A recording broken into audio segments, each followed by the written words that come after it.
Anđeli Jacksona. Jel želi neka strana da počne? Evo, ja ću. Ajde, lepo. Dobro večer svima. Ja želim da pošaljem u izolaciju Jerrya iz razloga što je umislio da je neki frajer, a nije frajer. I zbog toga ga šaljem u izolaciju i nadam se da će da ode kući jer me stvarno počeo da me nervira u zadnje vrijeme. Iskreno, danas je tu pesnicom razbio vrata, ponaša se baš onako kao da je u haremu sa nekim ženama i eto tako.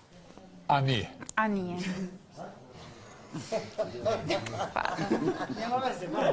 Ok, ne.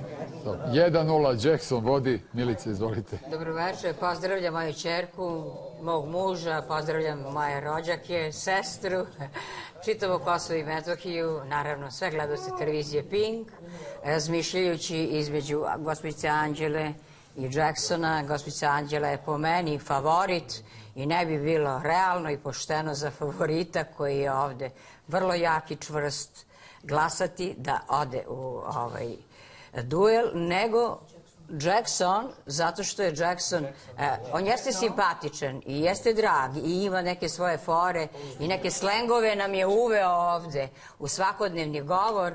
Smatram da on po napolju ima puno toga nečega koji će reći za njega.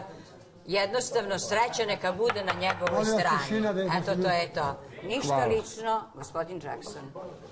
Ok, Jackson 2-0. Žiža? Dobro večer svima.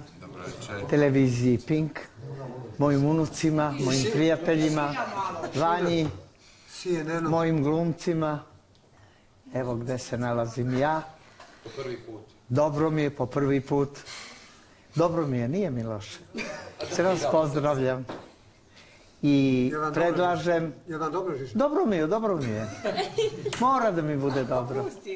Bilo je i gore nekad. Ja volim da budem u ovakvom društvu. Za mene drugo društvo nije. Stiga Marko.